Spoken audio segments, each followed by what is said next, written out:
Bumrah versus Kohli, ఇద్దరిలో ఎవరు గొప్ప? ఐపీఎల్ చరిత్రలోనే one of the best batsmen ఎవరు అంటే రన్స్ పరంగా ఇట్స్ విరాట్ కోహ్లీ, అందులో డౌటే లేదు. ఆడింది 252 మ్యాచ్లు, కొట్టింది 8000 పై పరుగులు.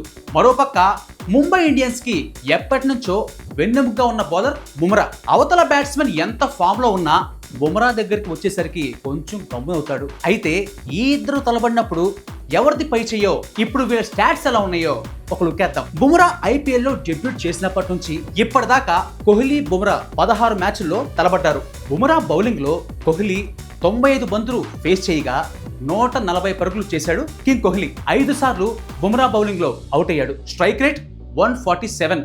నాకైతే ఇద్దరు మధ్య పోటీ బాగానే ఉంది, సరి సమానంగా అనిపించింది. ఎందుకంటే మిగతా బ్యాట్స్మెన్ ఎవరు కూడా బుమ్రాని ఈ విధంగా ఎదుర్కోలేదు. ఈ ఇద్దరిలో ఎవరు గొప్ప అని మీరు అనుకుంటున్నారో కింద కామెంట్స్ లో తెలియజేయండి. మరిన్ని ఐపీఎల్ అప్డేట్స్ కోసం మోజీ ప్రో ఛానల్ ని సబ్స్క్రైబ్ చేసుకోండి. Thank you.